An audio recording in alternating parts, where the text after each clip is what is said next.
that match on this colorful border, because it's going to make it a heck of a lot easier later on when you want to match up the seams. So I've got all these lines, right? And they're really not very good as lines, so you want to rasterize them.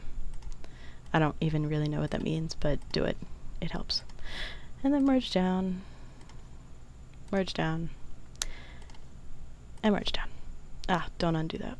Or undo that. Make sure all these blue lines are together. I went one too far. And duplicate layer. Remember this little nifty trick I taught you? Flip horizontal. And take it on over, holding the Shift key. Shift key makes it stay straight for you. And take it on over to where it matches, and then layer, merge down. Use your little brush tool. Fill in the middle. I'm not going to show you this whole thing because it'll take forever. And eventually you end up with that. I added this little stripe thing down the back as sort of a detail, like a zipper or buttons or whatever. I don't even know. It's a seam.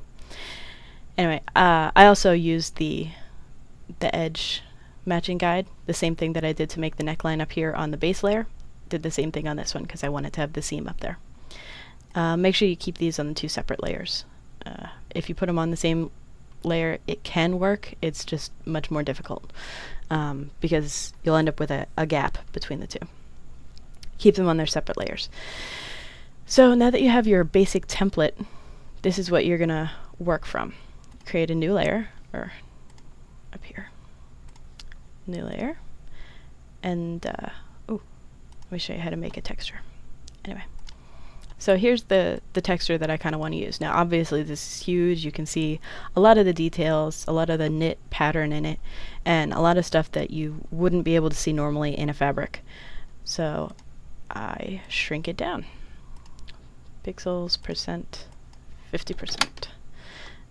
This is in image size under image. So now it's much smaller and you can't really see it.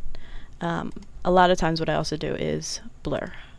Just once, just to get it a little less defined because it's a little bit more real that way. So you're going to select all, edit, define pattern, and then it'll come up as whatever that pattern is. Hit OK, go back to your blank layer here, get your paint bucket, go to pattern, select your little pattern dealio, and fill. So you have this, but I don't really like this greeny brown bronze color. I want it to be a little bit brighter. So go into image adjustments, hue and saturation.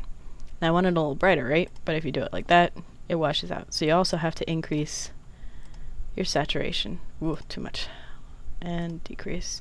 So you get a nice gold going on there. So there you have it.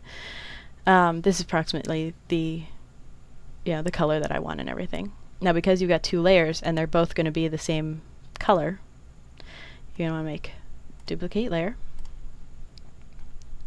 go to your red layer here. Hopefully you can see that. Take your little magic wand, click in an area that's empty. Why does it not look great? Hold on a second. There we go. Non-contiguous.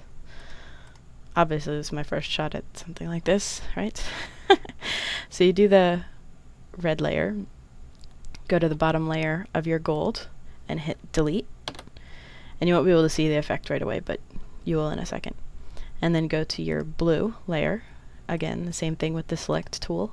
Make sure you're selecting the outside of the area you want because you're deleting.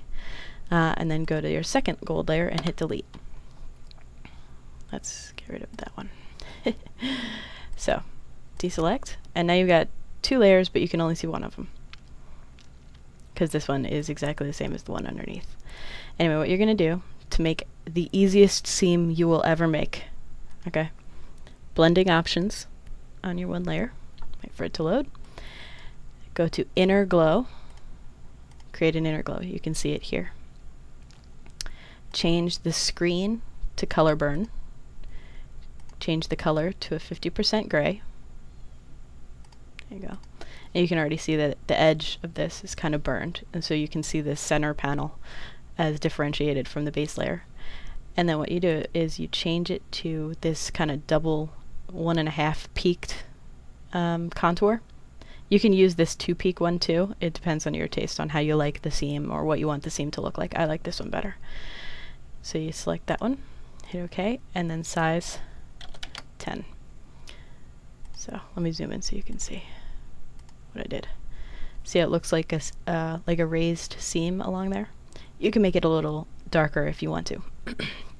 So you copy that layer style, paste, do it to both layers, because now you have a seam right here along the neckline that you wanted. So that's the easiest seam you'll ever make. It's easy, and once you do it once, you'll notice that people use it left and right all over on the clothing in Second Life. So let me get rid of this and show you the actual thing that I made.